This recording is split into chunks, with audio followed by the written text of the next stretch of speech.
Well, let me thank you all for coming to this event. It's a beautiful day outside, and I know some of you are just assumed to be outside for those rare, wonderful winter days here in Washington. We're excited today to have Robin Wright to talk about her trip to Iran, talk about Iran, U.S. relations, and other things. This is our first briefing of 2014. My name is Andy Semmel. I'm the Executive Director of the Partnership for Secure America, which is co-sponsoring today's event with the United States Institute of Peace. We don't have a whole lot of time. I want to get into the program as quickly as possible. Let me just say a few things by way of self-promotion. PSA, Partnership for Secure America, was founded in 2005.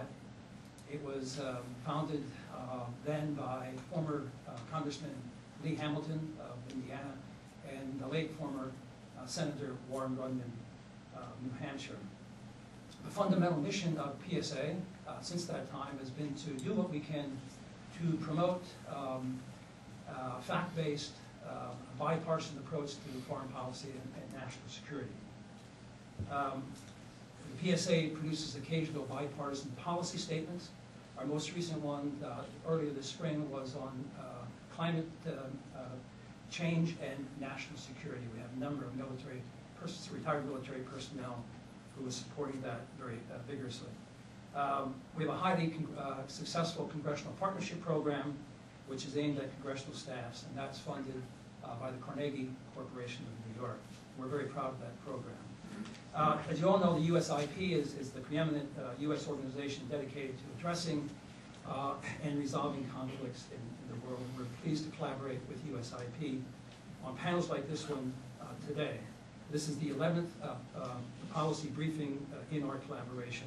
Some of those briefings have been for invite only, a small group of congressional staffers, both Democrats, Republicans, House and Senate. Again, final promotion thing here is that we're accepting applications to our 2014 Congressional Partnership Program. There are flyers out on the table outside the door. And we're also accepting applications to a new PSA undergraduate program for DC students and interns, a program which we're calling Back to Bipartisanship. So there are applications for that out there as well. And finally, let me note that we're live tweeting this event and using hashtag #InsideIran. So with those promotional lead-ins, it's a great pleasure to introduce our speaker. You have, I think, perhaps either not here or maybe outside, Robin's short bio. She's a highly respected journalist, scholar, prolific writer. And I just learned that we both went to the University of Michigan in Ann Arbor. Go Blue! That's right. And that's one thing we really have in common. She's currently a joint fellow at the United States Institute of Peace and at the Woodrow Wilson Center. She's authored numerous books, countless articles, op-eds, many essays on subjects spanning 6 continents around the world.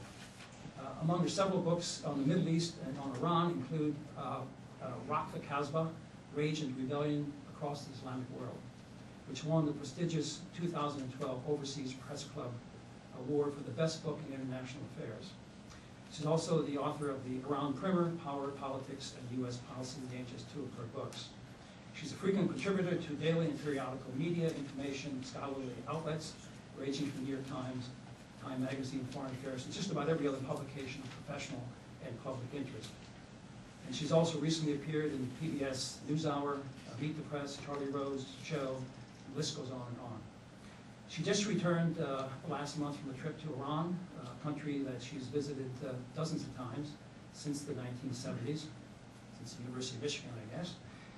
While in Iran, she interviewed Foreign Minister Zarif and a veritable cross-section of Iranians on the street, in the professions, in the bazaars, and in the reformist movement. She'll discuss what she learned during this 2-week visit and perhaps speculate on the prospects for success forward of the joint plan of action. With that, I think Robin, you want to speak for 20, 25 minutes or so?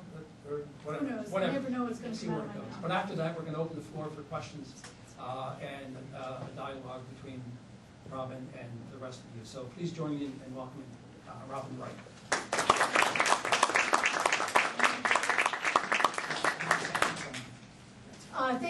much. I'm delighted to be here, and I should give you a little bit of background. I've been going to Iran now for 40 years, since 1973. I think I've been there more than any American since the revolution in 1979. What was interesting about this trip is the longest dry spell I've had. I did not go for the last 4 years during the second term of President Ahmadinejad. Very few journalists, very few people got in, foreigners, Westerners anyway, in the aftermath of the disputed 2009 presidential election that led to the Green Movement protests.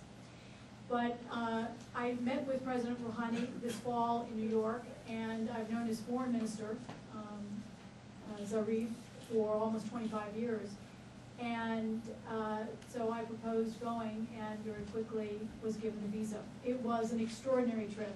And I thought I'd give you 5 minutes of a rundown of some of my pictures to humanize a place that we know so little about.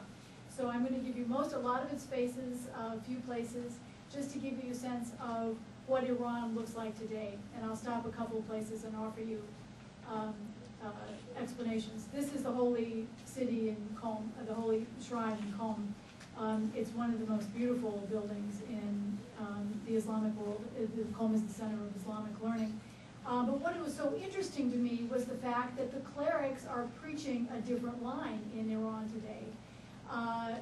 In contrast to the period where there was strong support for President Ahmadinejad, I talked to several clerics who told me that Ahmadinejad had been so ruinous for Iran on so many layers that they were glad to see him go.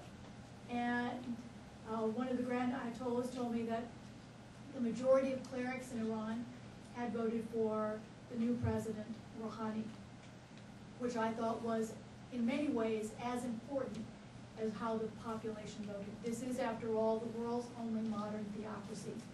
So what the clerics say carries a lot of weight. That's me taking pictures of some of the clerics. I was very surprised as an American being able to walk up to them and say, "Can I take your picture?" And as you can see, they were very friendly. And everyone I wanted to see, wanted to talk to, was welcoming. This guy is particularly interesting because he was one of the leading campaigners for President Ahmadinejad.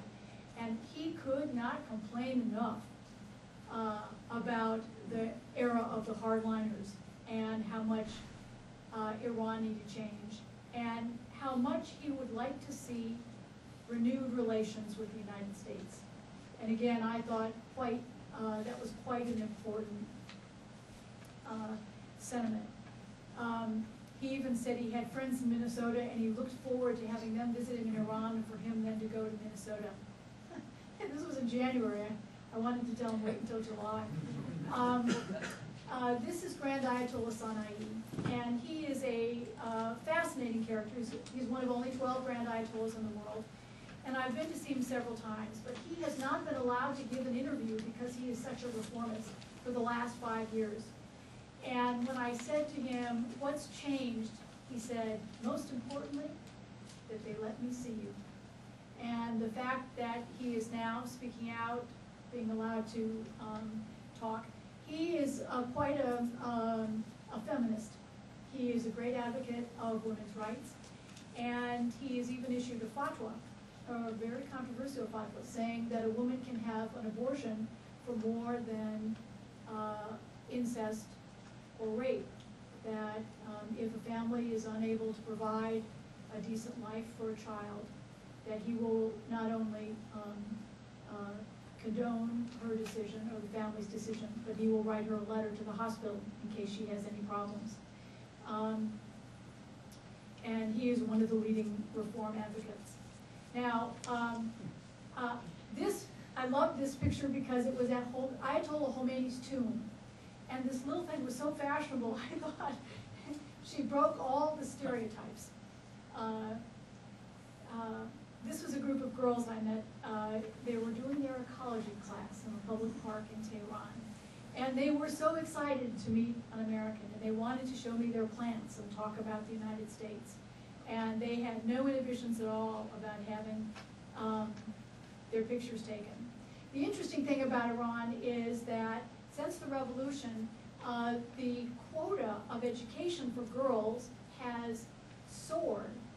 Iran has won the highest award from the United Nations for closing the gender gap between boys and girls. It actually favors girls now. And over 60% of the entire university student body is today female. What happened was what the clerics had not anticipated, that many of the traditional families had allowed their girls only to go to elementary school up until only through the 6th grade during the Shah's era, because they didn't trust the monarchy to provide a protected environment for girls beyond elementary school. And so after the revolution, a lot of traditional families decided they could trust the system, and they sent their girls to school. And the result was transformative in Iran in bringing girls into the system. And now you have young women who are some of the leading film directors in the world. One at the age of 17 won an award for the Best New Director at Cannes. At the age of 19, she won one of the 4 jury prizes at Cannes. Iran has had a female vice president.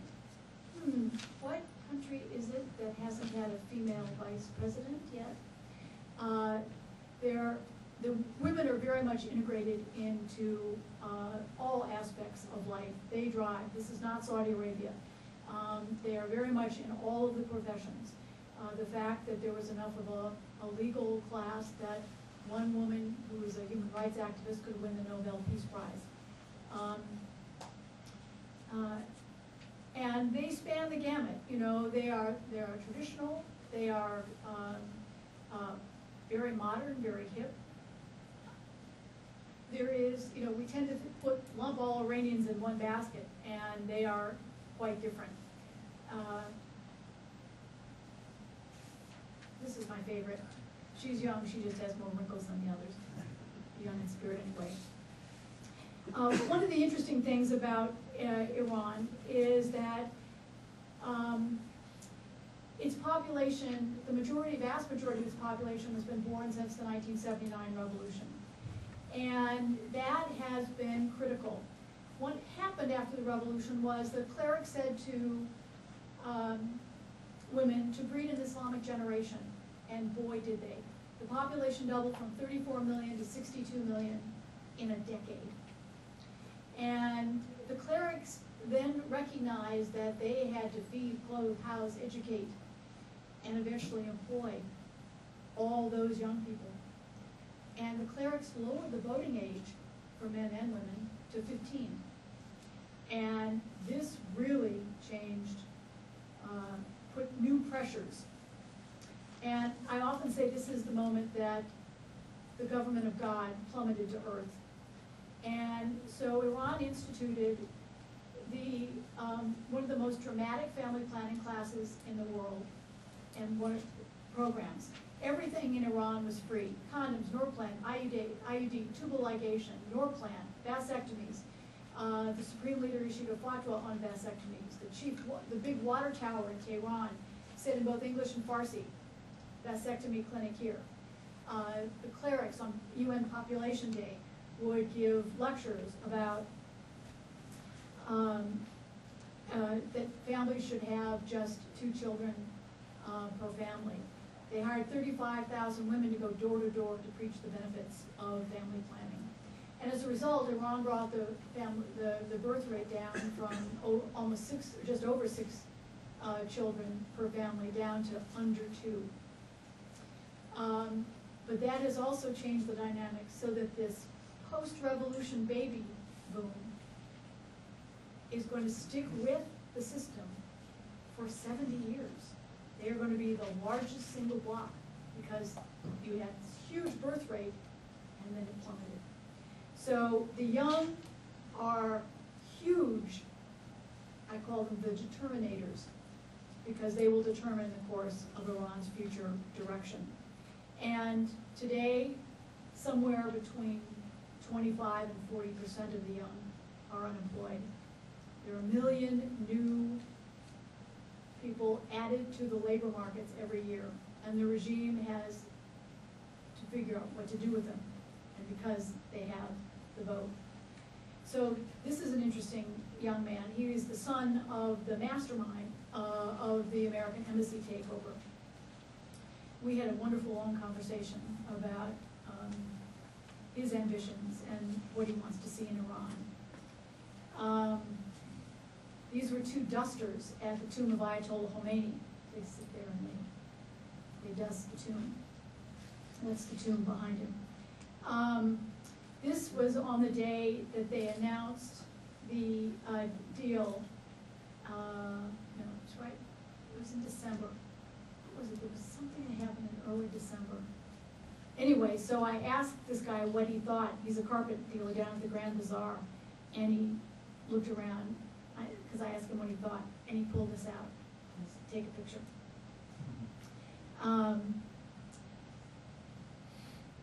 These are the President Rouhani and his foreign minister,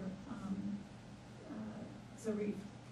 So for 33 years, since the takeover of the U.S. Embassy, I've been trying to get into the compound.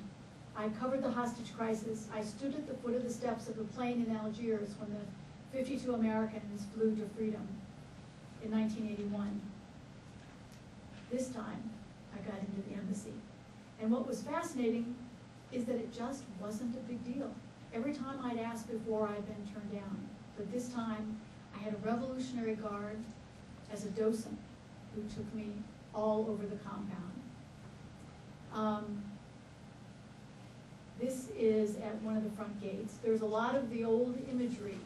But what was surprising about it is that I really felt as if the embassy was kind of irrelevant to what was happening in the aftermath of the deal between Iran and the 6 major powers. People just don't pay attention to the embassy anymore. It's just not something people talk about. This was my Revolutionary Guard docent, and these are the one thing the Iranians have added on all most of the hallways. They have these large murals that are kind of the old propaganda, and to comment on the militarism of the United States, be it in Vietnam, Iraq, or Afghanistan. This again, another one of the images of it's on a whole wall inside the embassy. This was one that reflected their position on the Arab-Israeli conflict and their support for the Palestinians. This again, another one. And that door, by the way, you can see the knob in the middle of the door, that's going into one of the secret rooms. There are all kinds of labels all over the embassy like that. But and the machines are all still in place, all as if they're going to be used with their tape and so forth. But they really make you feel like you're going into a museum. This was what they call the glassy room. This was the insulated facility, and they put 3 disheveled, with very bad wigs, mannequins in the room to pretend to be talking. This was a place where the Americans supposedly had their top secret communications.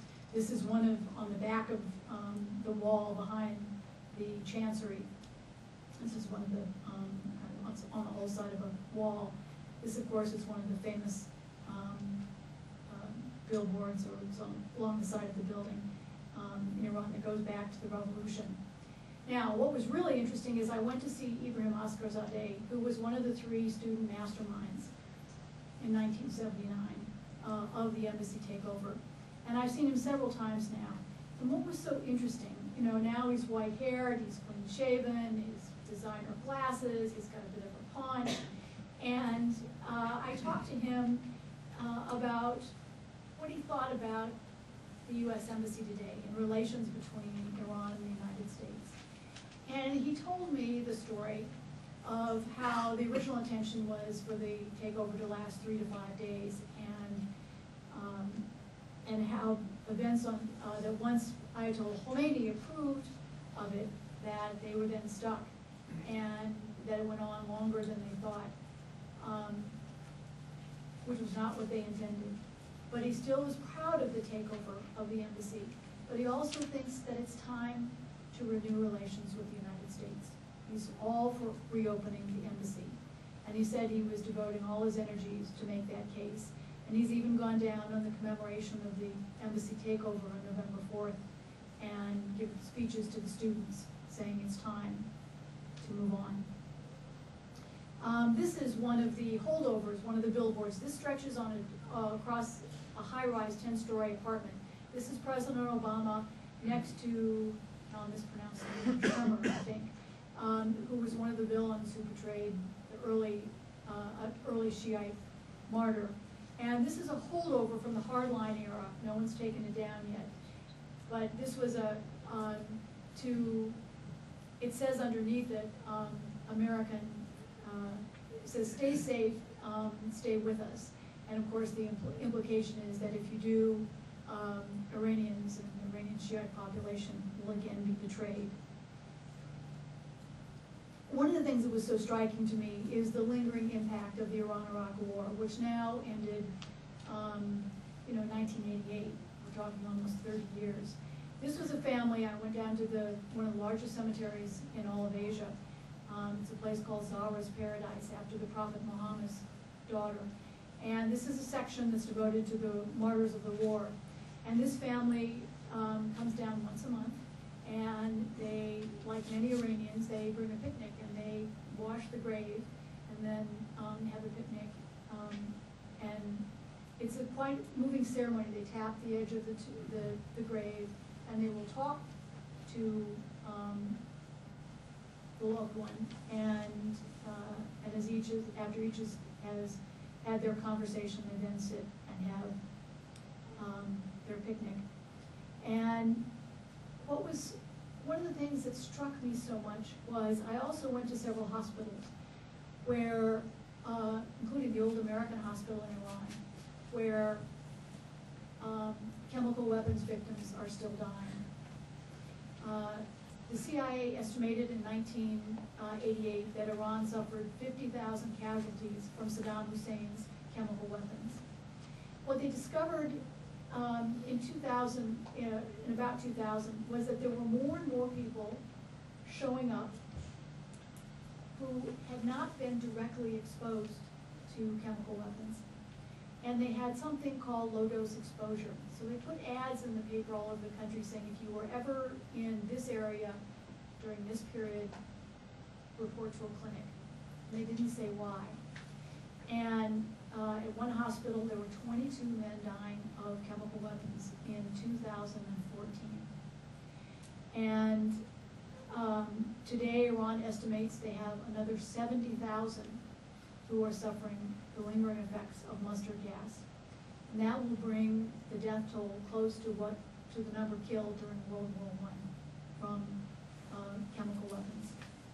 Iran is today the largest laboratory of chemical weapons anywhere in the world.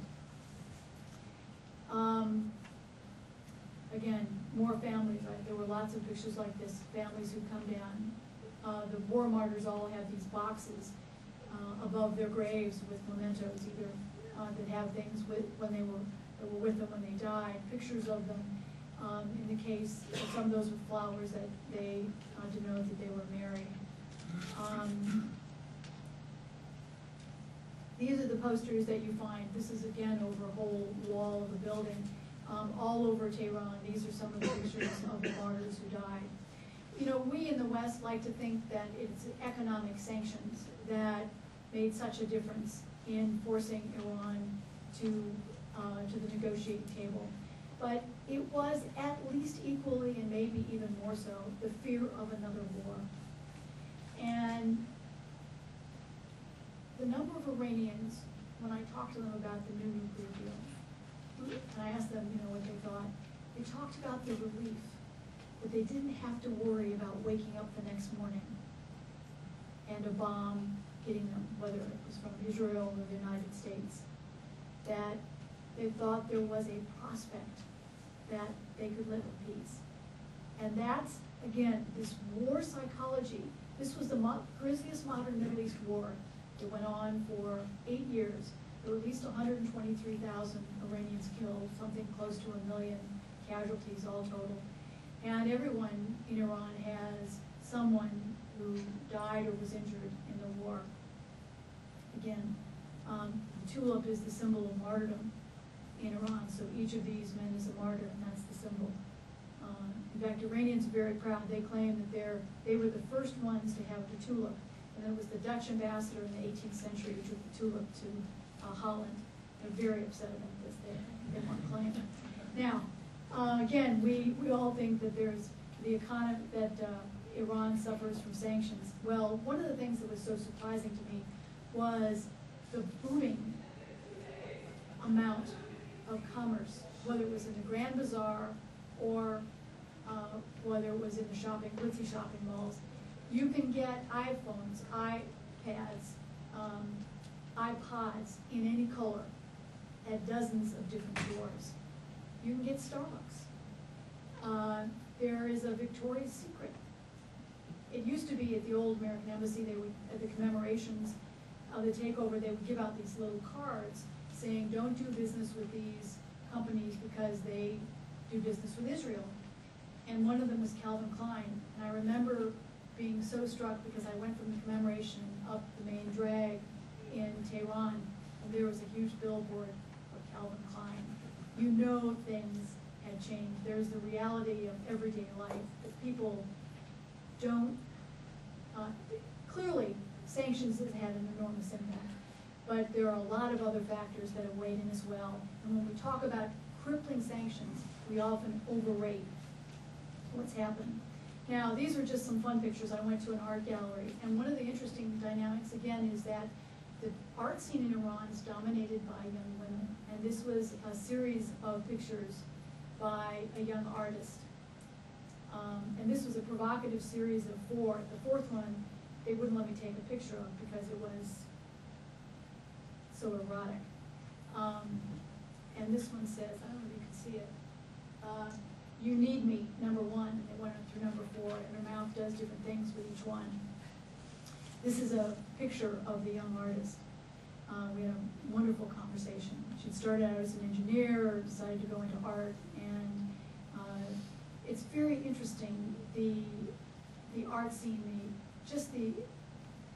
the desire among the young to express themselves, whether they do it on social media, whether they do it in the arts, whether they do, this is another art exhibit, Love and War. I thought this was kind of funny, a Mickey Mouse inside, and polka dots inside a bomb, a kiss, the lips on the end of a bomb. This was from a photography exhibit, very kind of avant-garde back to the, 60s. I also, in a takeoff on reading Lolita in Tehran, I found Marilyn Monroe in Tehran. This was a table I found in a store.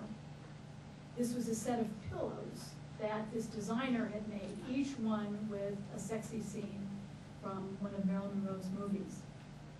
This was one of the new Islamic designers who has made the coat that, it's the Islamic coat that women are supposed to wear, but these are a collage of Marilyn Monroe's faces on the back, on the sleeves, on the front, with bright pink trim. And this is my last series. This is the billboards and contradictions of Iran. Needless to say, the supreme leader is pictured everywhere. He is omnipotent, or omnipresent anyway. But so is Keith Urban, advertising for California cosmetology. This is a scene from Shiite tradition celebrating one of the religious holidays. There were lots of these pictures up. But there were also pictures of SpongeBob, lots of posters. This is a kind of Sergeant Bilko or Gomer Pyle or MASH comedy series with the 2 soldiers. This is one of the many across from the Grand Bazaar in Tehran billboards, and it says, say, O messenger, to the believing men, not to stare in the women's eyes, and that they should have control over their carnal desires. And yet, that's the carpet I found in the Grand Bazaar, carnal desire. And these are some of the mosaics, the tile mosaics, in one of the shopping malls. And my last picture was just before Christmas. And there is a significant Christian community in Iran, and one of the interesting things about the Constitution is that it allows seats in parliament proportionally for Christians, Zoroastrians, and Jews. There's only one Jew, I think there's one Zoroastrian, I think there are 4, maybe 5 Christians of different sects. So let me tell you just a little bit, and then I'll open it to your questions, what I think is happening in Iran under President Rouhani. It's been very interesting. Over the past 6 months, Iran has begun what I think is a strategic recalibration or recalculation in terms of its goals, both at home and in the region. And part of that is because of the mounting pressures. The last year of the tightening sanctions has been particularly tough. Since 2011, Iran's currency has plummeted by 60%. So have its oil sales. It's down from 2.5 million barrels a day to just about 1 million barrels a day. But it's also been isolated from the blips on the world economy. So in some ways, its problems are different. But the election last summer, putting Rouhani into office, was an upset. And to such a degree that even the hardliners recognize that they have to respond to the public will. And there were a lot of people who had pledged they were not going to vote this time around. They were going to boycott because of what happened with the fraudulent election, or the allegedly fraudulent election, in 2009. But Rouhani so inspired people that, as often happens in Iranian elections, at the very end, a surprising number turned out, well over 70%. And a vote among 6 different candidates went in the first round to President Rouhani. He has created a whole new political category in Iran. They are not hardliners. He's not a hardliner. He's also not a reformer. He is a new category of the realists.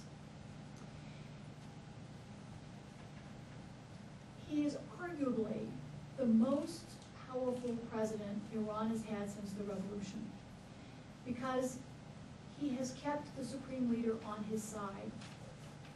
He has not been a competitor as President Rafsanjani was. He's not just of one end of the political spectrum, be it the reformers like President Khatami or the hardliners like President Ahmadinejad. And for 20 years as a national security advisor, he knows these issues. He was the one in 2003 who negotiated the one other time Iran has compromised, in a short-term deal anyway, with the outside community in suspending its nuclear program. But he's also a mid-ranking cleric. And so he's not seen as someone who may betray the ideals or the religious values. The debate that has consumed Iran over the last 35 years is the Islamic Republic of Iran first and foremost Islamic, or is it a republic? And the reformers said, we want to make it more of a republic with Islamic values, but a republic. And the hardliners said, we want to stay true to the ideology. We don't want to see the demise or diminishing of religion in politics. Rouhani is somewhere in the middle. He's not going to settle that debate, but he is going to negotiate terms to allow the Islamic Republic to survive. And given the kind of challenges it's faced over the last few years, and particularly the dismal failure of the hardliners, he is probably more popular today than he was when he was elected in June or took office in August. So, in terms of the nuclear deal, I think Iran actually wants a deal. And I think it is likely, unlike Saddam Hussein in dealing with UN weapons inspectors, to try to comply. I think it really does want to see if diplomacy will go any place. I think Iran wants to get back into the community of nations. I often tell people that if they want to understand Iran, to think of the most chauvinistic Texan they know, and then add 5,000 years. And then you get a sense of how deep that nationalism goes into the soul of every Iranian. And they really want to move beyond that. But they are also very proud. And they're not going to do it on terms that ultimately surrender. And they will not, because in the past decade they have developed the technology, the know-how, and the equipment to build a bomb. They will not surrender completely the right to enrich. And that's where we're going to get a lot of debate in this building and in Iran's parliament. And my biggest concern is that the hardliners in both cities may undermine the deal. I think the idea of moving toward new sanctions, particularly after the implementation agreement this weekend, the idea of moving to new sanctions, even if they're not imposed or applied for another 6 months until diplomacy is given a chance. The idea that they are defying the agreement could kill the deal. I had a long session with the Iranian foreign minister who said as much. It will kill diplomacy. And Iran's parliament, wanting to show that it's independent and not going to be dictated to, has subsequently moved to counter that by introducing a bill, not yet passed, that will require the government to enrich uranium, not at 3% or 5% or 20%, but at 60%. And that would be a significant escalation. So one has a sense of great anticipation, expectation in Tehran, but also a great deal of tension. Iran, a lot of Iranians feel they're on the precipice. And the United States is the only one that can pull them back. I'll close by saying the one thing that's most interesting about Iran, and that was evident after I went to the U.S. Embassy, is that a lot of people talk quite openly about better relations with the United States, eventual rapprochement, nothing in a hurry. I went to see Ayatollah Khomeini's granddaughter, who's a women's rights advocate, but she's such a reformer, as are 7 of Khomeini's 15 grandchildren, that she was disqualified by the Council of Guardians for running for parliament. And she said, it's time to renew relations. And it's very interesting to hear someone whose grandfather redefined the world's political spectrum, who mobilized discordant opposition factions into a united front to end 2,500 years of dynastic rule. Talk about how she wants political openings. She doesn't think the chador should be obligatory for women. And she thinks it's time for the U.S. Embassy to open in Iran. And that to me was an interesting indication of some, not all, but some of the new thinking in Iran. And I'll leave it there and welcome your questions. Well, thank you very much. We're going to open the floor for questions back and forth. Can I use the privileges of the chair to ask the first question? And the question, I'm going to ask a very general question. And that is whether or not Iran truly wants to acquire a nuclear weapons, or just to stop at a nuclear weapons capability. Why does Iran want to have it? What are the principal motivations? Is it security? Is it prestige? Or how do you see that? Well, look, the Iranians deny that they are developing a nuclear weapon over and over and over. If I were an Iranian, I certainly would see a lot of reasons to have a weapon. The 5 of the 9 nuclear powers are either on their borders or in their neighborhood. They went through this grisly war when Saddam Hussein repeatedly used chemical weapons. The largest use of chemical weapons since World War I. And the outside world not only did nothing, but actually provided intelligence to the Iraqis about where Iranian troops were for attacks that ended up using chemical weapons. And they know that. That's well documented now. They feel vulnerable. It's that Shiite sense of persecution that plays into the fact that they are a minority ethnically and in terms of religion in the region. One of my friends who's a political scientist at the University of Tehran said something interesting. He said, Iran is strategically lonely. And I hadn't ever thought about that prism on the argument. So while I don't know what Iran's doing, they clearly have a lot of capabilities that are inconsistent with a totally peaceful nuclear energy program, which is what they claim is all they're doing. I'm not enough of a nuclear expert to be able to tell you. There are a lot of myths, I will tell you, in this town, a lot of bad information, things that are taken as fact, probably not only on this issue. If I were a betting woman, and my father loved to bet on politics and sports, but he never bet more than a quarter. So I would bet my quarter that Iran, some in Iran, I don't know about all, but some in Iran who've been in powerful positions would feel more comfortable if they had the Japan model, a nuclear capability. But they also know that if they ever tested a weapon, that the game's up, and that they would be vulnerable to military strikes very quickly and very decisively by one or more parties.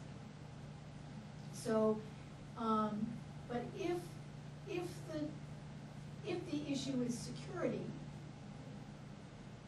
I suspect they would like that capability, but I don't have any first-hand information. I'm going to recognize you. Could you, when you ask your question, could you preface it with stating your name and if you have an affiliation, and then pose the question? Yeah, right back. Yeah, my name is Rob Line. I work for the House Foreign Affairs Committee. What is your impression about, let's assume that we don't pass the second round of sanctions, and talks still fail. What is your general impression on the general population of Iran and political accountability in terms of being, quite frankly, pissed off that this didn't go through, you know what I mean? And it's maybe in part to certain Iranian failures just as much as the other. It's a tremendously important question. And it is because of what happened in the election that the regime knows where public sentiment is. And they know they have, they're under a lot of pressure to make a deal. That Iranians want to get beyond a lot of the problems they have faced, whether it's getting access to, getting letters of credit so they can buy raw materials for their factories, whether it's dealing with the crude form of stuff they use to heat their homes that has led to incredible pollution in Tehran. It's like Beijing. It's absolutely horrific. The environmental problems Iran is suffering right now, one of the great untold stories, and rivers are drying up. I think three of the world's 4 most polluted cities are in Iran. It's really a big problem. And people want to get beyond that. You know, this is a great civilization. They think they shouldn't be living this way. And so the regime knows it faces both pressure, but it also has a lot of latitude in doing things that it has not been willing to do before. So I actually think the Iranians do want a deal. Whether we can find terms that will win support in this city is, you know, on this enrichment question. Now, one of the things I understand is that we may propose that Iran can enrich for medical isotopes, very low level, for its nuclear reactor, the one it has. The Russians are providing the fuel. and that the terms will stipulate that Iran cannot produce uranium at any higher level for a reactor until it has the technology to build its own reactor, and that's at least a generation away. So those the Iranians are notorious. Have you ever been to the Grand Bazaar? Oh my God. I mean, buying anything, you think you're down to a price, and then suddenly there's something else, and it's like, and then you've got the world's 6 major powers who don't always agree, as we saw in the first round in Geneva, where the French added, some other terms, that this is going to be tough. The Iranians were willing to take a year. Well, actually, they were willing.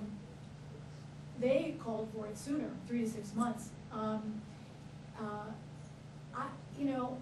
This is not Saddam Hussein, and that's one thing I think that's important in understanding our factors. Doesn't make it any easier, but I think they actually want it. Whereas Saddam was stupid. He ended up losing his life over something he didn't have to begin with. Okay, Hank? I'm Hank Gaffney, used to be in OSD and CNA, now retired. Sometimes we get the impression that it doesn't matter with Rouhani or even Khamenei, but Jafari and Soleimani are running the country and control so much of the economy. How does that factor play in all that you've described? Well, you're referring to General Jafari, who's head of the Revolutionary Guards, and General Soleimani, who's head of the Quds Force, which is kind of the Delta Force, Navy SEALs, Rangers, etc., all combined into one, and that are in charge. Quds Force is in charge of Iran's external operations, shall we say. There are diverse power centers in Iran. There's no question. There is deeply divided political opinion. One of the things that I heard in Tehran, there's this conventional wisdom outside that Rouhani and his foreign minister control the nuclear file, but when it comes to Syria, Iraq, kind of the region, that it's the Revolutionary Guards and the Quds Force and so forth that control. And I think that's an oversimplification. I think General Jafari wants to keep his job. And I think the aging revolutionaries, which is, understand the youth dynamic. There's a reason that the president and most of his technocratic government cabinet are all on Facebook and Twitter. It's a way to get around some of the state control of the media and make their case, to reach out to the young. But we have the static image of the political dynamics and the political forces. And yes, some are clearly hardliners, and the hardliners are waiting to pounce on the failure of talks and to get back in power, no question about that. But it's not quite as simple. And it's been very interesting to see the language that both Supreme Leader and the President have used in talking to the Revolutionary Guards, public speeches, not behind closed doors, and saying to them, you've done important work, you've secured the nation, and now's the time to go back to the barracks and help the country develop economically. It may be a little bit of a payoff, but you have the example of the People's Liberation Army in China. This is not longer the first country. Look at Egypt, where the military is basically kind of bought off by the state. So it would not be original to Iran. There's lots of debates. But one of the most interesting names to monitor for those of you who really follow Iran is the name of the new National Security Advisor. He was the defense minister during the reform era. I interviewed him at that time. And he's the only Arab on the cabinet. And he was one who came out in support of the Green Movement's two leaders and said they should never have been jailed. His name is Ali Shamkhani. And there are many in Tehran who believe he is now charged with finding a way to get them out of house arrest, to end that tragic episode or chapter in Iran's political life. I think the Supreme Leader and others may fear that if they're released, former presidential candidates Mousavi and Karoubi, that millions will turn out, welcome them, and then it'll be an embarrassment to the government.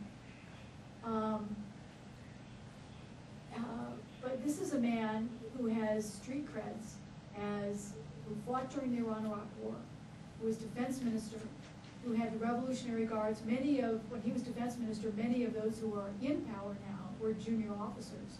And now he's the national security advisor, one of the most powerful, he's as powerful as the foreign minister is. And that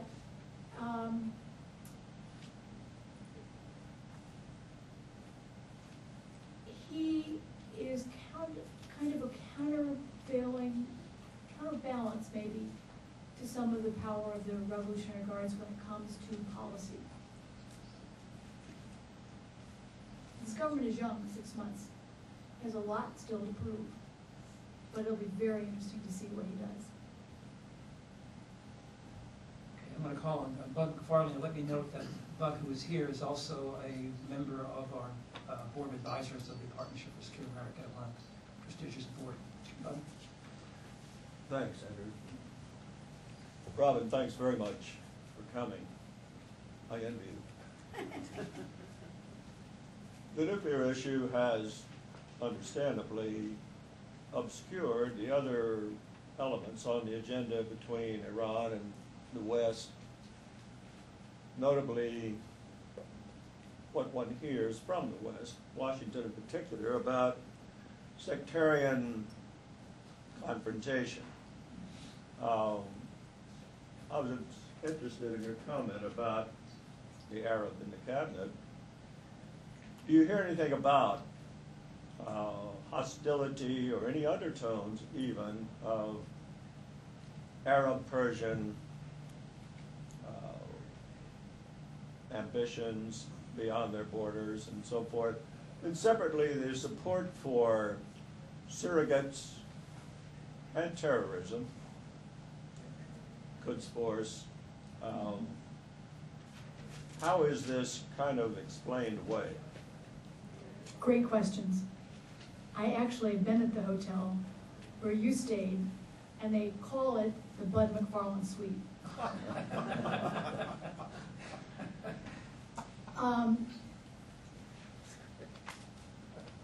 When I talked about the strategic recalibration or recalculation, it's very interesting. 10 years ago, Iran emerged as the winner in the region after the U.S. ousted the Taliban in neighboring Afghanistan and Saddam Hussein in neighboring Iraq. Unintended consequence of our intervention. And people worried about the Shiite crescent stretching from Tehran through Baghdad into Damascus and Beirut. The interesting thing in Tehran is that with the U.S. withdrawal from Iraq and drawdown in Afghanistan, the Iranians suddenly feel vulnerable to the rise of Al-Qaeda in Iraq and the emergence of the Salafis among Sunnis, Salafi militants, which basically encircle Iran now. And so the U.S. doesn't look quite as much of a rival now.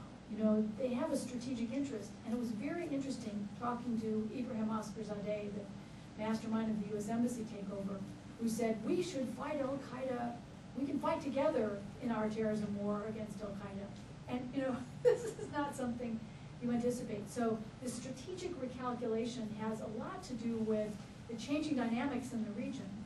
And it's also one of the reasons I think that Iran may be willing to ultimately, they won't say so quite as openly, but I had a long conversation with the chairman of the Parliament Foreign Relations Committee, again, the Foreign Minister, and others in the foreign policy community, who decided about a year ago that Syria was unlikely to hold together if Saddam Hussein stayed, if Bashar al-Assad stayed in power, and that there were actually some common interests between Washington and Tehran on Syria. They wanted protection of minorities. They wanted international intervention, both to help stabilize and then rebuild Syria. That, and I think that if push came to shove, and I heard this in exactly these words, that the regime would be willing to walk away from Bashar al-Assad, lop off the head of the Syrian government, but keep the body, so that the Ba'ath Party, the Alawite minority, was protected and still in power, but in some coalition government with the opposition. That Iran understands the turmoil from all the refugees pouring across the border. Quarter of the population of Lebanon, the fourth largest city in Jordan is now refugees. You know, they're seeing this in Iraq. They're very worried about Syria and what happens next. And so, but that comes in context of your bigger question about the sectarian issue. And it's not so much Arab-Persian as it is Sunni Shiite. And that's where they're very worried about a sectarian war. And they think that we in the West don't understand that they are the minority, and that while the Saudis and others are allies, that these are the Sunnis who are the majority, and that Iran feels, again, that strategic loneliness. Yes, right here. Richard Soloria, National Foreign Trade Council. Speak a little louder, please. On the same theme, or me, because you have experience beyond the Islamic Republic, would you comment on this role of the Saudis in this puzzle that you spelled out? Yeah, it's a very good question, and I actually am very worried about Saudi motives in containing Iran. Sure, they may be worried about nuclear capability, but I don't think they're genuinely worried that Iran is going to use a nuclear bomb against them. I think they're much more worried about those pesky little Shiites across the Gulf, and that their motive in getting the United States involved would be as much sectarian as for security. So I'm very worried about the pressure that we come under to do something, and that we really don't want to get sucked into a conflict that dates back 14th century. And the idea that we could go in and neatly solve on the nuclear issue with a series of military strikes, I think is naive. I think if we did, because of the failure of talks, we would end up having to go in every, rather frequently, because this would make the Iranians convinced that they had to have a nuclear bomb to protect themselves, and that this would be a kind of perpetual rolling war, unlike anything we've seen, with the potential for real, with the potential to make Iraq and Afghanistan look simple by comparison. One more. Well, we have till, we're going to start at the end of the program, so can I have one more question? Any Senate staffer, Congress, House staffer, would like to ask a question? Please. Okay. Margaret Daly Hayes, former Senate staffer. Okay. Now at George. It's close. You've hardly mentioned the Supreme Leader at all, and if the Supreme Leader makes the ultimate final decision about whether there's agreement or not, and whether there's follow-through in terms of inspections and so forth. Do you have any sense of where the supreme leader is? Is he moderating in his own thinking, or what? Very good question to end on. Look, Khamenei is not Khomeini. The current supreme leader, though, has now been in power twice as long as Ayatollah Khomeini was. And I've met and interviewed the last 5 Iranian presidents multiple times. I met Khamenei when he was president. And it was a few years after a tape recorder bomb had gone off when he was giving a sermon during Friday prayers. And he is now paralyzed on one side. And it was very interesting. I had breakfast with him, and 2 Revolutionary Guard bodyguards came up and had to cut up his breakfast meats. This is a man who has the personal experience of feeling whether it's betrayed or vulnerable. He is not an epic thinker. And I think he is, the conventional wisdom here is that he's willing, he's suspicious, he's willing to allow the talks to go on. He doesn't believe it'll work. And that may be close to the truth, but it's not, I think, the absolute truth. I came away thinking that he is more on board with this strategic recalculation than a lot of us had, including me, had understood. In part because there are not many alternatives. There's a sense that if the talks fail, it's not just, they're vulnerable to a war, but the currency, which is now about 30,000 to the dollar, would plummet, even, to half that.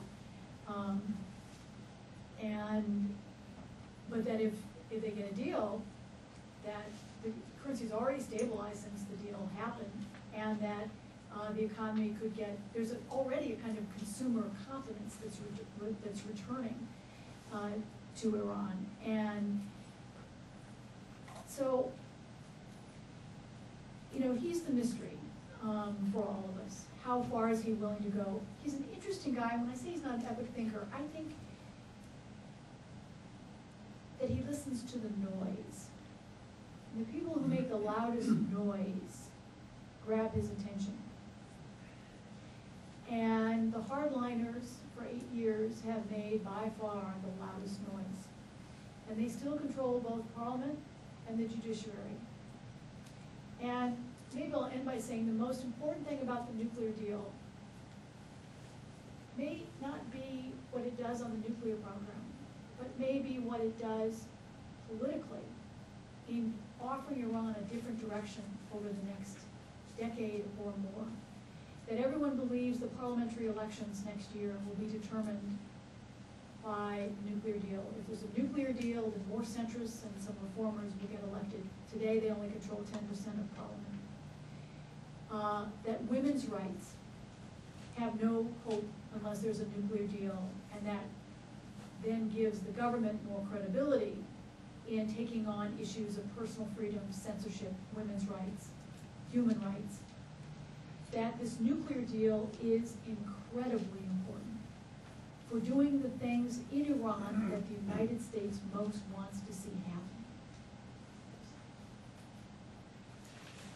Well, this has been absolutely terrific. I think you'll all agree with me that get some interesting new ideas and fresh insights.